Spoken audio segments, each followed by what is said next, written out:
Hare Krishna students and welcome to Zenduka learnings again.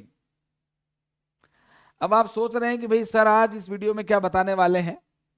तो आज के इस वीडियो में मैं सीए फाइनल के स्टूडेंट्स को एक बहुत ही इंपॉर्टेंट शॉर्ट कंसेप्ट बताने वाला हूं। कॉन्सेप्ट छोटा सा है लेकिन बहुत बहुत इंपॉर्टेंट है, क्योंकि स्टूडेंट्स इसमें गलती किया करते हैं। और खास तौर पर मैं बार बार कहता हूं कि जब एमसीक्यूज आते हैं तो एमसीक्यूज के पॉइंट ऑफ व्यू से तो आपको हर छोटी से छोटी बात ध्यान में रखनी है। तो जैसा कि आपने तीन शब्द सुने होंगे, subsidiary company, subsidiary, associates, joint venture, सुने होंगे आपने। और आप ये भी जानते हैं कि कंपनीज एक्ट 2013 की भी रिक्वायरमेंट है और इंडेस की भी रिक्वायरमेंट है कि भाई कंसोलिडेटेड फाइनेंशियल स्टेटमेंट्स बनेंगे। अगर सब्सिडरी है तो कंसोलिडेटेड फाइनेंशियल स्टेटमेंट्स पर इंडेस 110 एप्लीकेबल होता है। अगर एसोसिएट्स की बात करते हैं तो इंडेस 28 लगता है। अगर हम ज्वाइंट वेंचर की बात करते हैं तो इंडेस 111 लगता है। ठीक है ना। तो ये तो बेसिक बातें हैं। तो मुद्दा ये है, अभी हम आज का जो हमारा डिस्कशन है वो हम अभी ज्वाइंट वेंचर और एसोसिएट्स को लेकर बात नहीं करूंगा। मैं भी सब्सिडरी की बात कर रहा हूं यहां पर कि अगर कोई भी कंपनी पेरेंट कंपनी है या और उसकी सब्सिडरी या सब्सिडरी कंपनीज हैं तो डेफिनेटली कंसोलिडेटेड फाइनेंशियल स्टेटमेंट्स बनेंगे, कंपनीज एक्ट 2013 के हिसाब से भी और इंडेक्स 110 के हिसाब से भी। लेकिन आपको यह बात दिमाग में रखनी चाहिए कि कोई भी एंटिटी दूसरी एंटिटी की सब्सिडरी कब मानी जाती है। तो आपको पता है जब कंट्रोल आ जाता है। तो कंट्रोल की जो डेफिनेशन है वो कंपनीज एक्ट 2013 की अलग है और इंडेस 110 में अलग है। ये डेफिनेशन अलग अलग है। कंपनीज एक्ट 2013 के हिसाब से तो आपको पता ही है कि भाई एक एंटिटी अगर दूसरी एक कंपनी की बात कर लेते, एक कंपनी दूसरी कंपनी की अगर 50% से ज्यादा इक्विटी शेयर्स ले ले, वोटिंग राइट आ जाए, और या फिर और में कि वो एक कंपनी दूसरी कंपनी के बोर्ड ऑफ डायरेक्टर के composition of board of directors पे कंट्रोल करती है, तो वो एंटिटी कंट्रोल करने वाली एंटिटी की सब्सिडरी कंपनी हो जाएगी। ये बात तो लिखी है कंपनी एक्ट 2013 में। लेकिन इंडेस 110 में केवल ये बात नहीं है, इंडेस 110 में सब्सिडरी होने की दूसरी कंडीशंस भी हैं। तो मुद्दा यह है कि कंसोलिडेटेड फाइनेंशियल स्टेटमेंट बनाते वक्त हमें किसको फॉलो करना है, इंडेस 110 की कंडीशंस को या कंपनी एक्ट 2013 की कंडीशंस को। आप पूछेंगे सर इंडेस 110 की और क्या कंडीशन है, तो देखिए ध्यान से समझना, जितने भी इंडेस बने हैं उनमें एक प्रिंसिपल फॉलो किया गया है, बेसिक कॉन्सेप्ट फॉलो किया गया है, that is substance over form. मतलब हमेशा आपको ट्रांजैक्शन का सब्सटेंस यानी रियलिटी यानी असलियत देखनी है, ना कि उसका लीगल फॉर्म, वो किस रूप में दिखाई दे रहा है वो नहीं देखना है। तो सर इसका क्या मतलब है यहाँ पे, इसका ये मतलब है कि मान लीजिए एक कंपनी है से ए लिमिटेड और एक कंपनी है से बी लिमिटेड।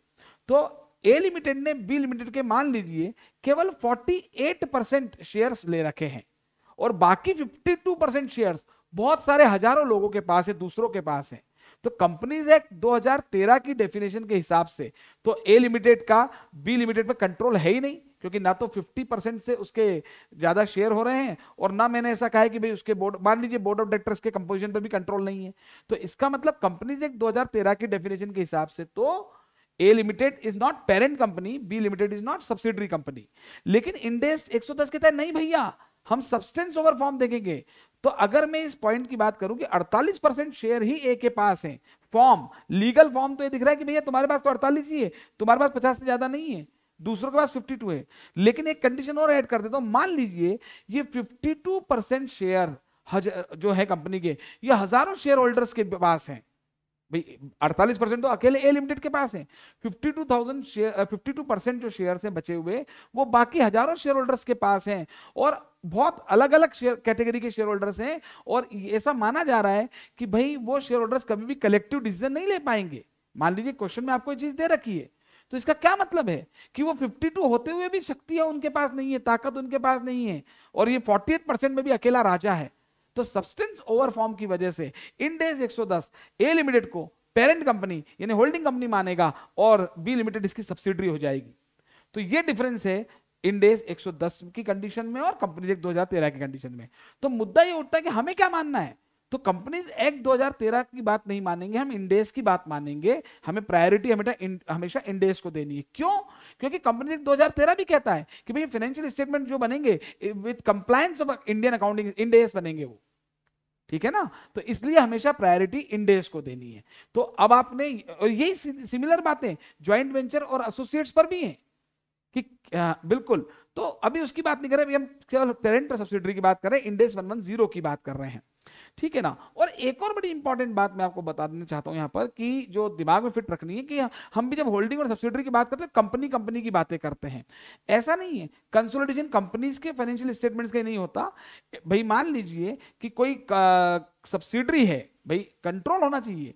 इंडेस 110 जो कह रहा है कि एक एंटिटी का दूसरी एंटिटी पर कंट्रोल है, तो उनके बीच में पेरेंट और सब्सिडरी का रिलेशन है, और अगर ऐसा है तो कंसोलिडेटेड फाइनेंशियल स्टेटमेंट्स बनेंगे। तो वो जो दूसरी एंटिटी वो कंपनी होना जरूरी नहीं है, इट में भी ए पार्टनरशिप फर्म, इट में भी एलएलपी, कोई भी हो सकती है। तो अगर आपसे क्वेश्चन पूछा जाए कि कहीं भाई सब्सिडरी जो है वो एलएलपी है और सब्सिडरी जो है वो कोई नॉर्मल पार्टनरशिप फर्म है, तो क्या, और ये कोई और एंटिटी है कंपनी के अलावा, तो क्या उनका कंसोलिडेशन होगा? बिल्कुल। अगर कंट्रोल है, कंट्रोल की डेफिनेशन में आता है, तो इंडेस 110 उस पर भी एप्लीकेबल होगा। तो ये बात ध्यान रखेंगे। Okay, all the best.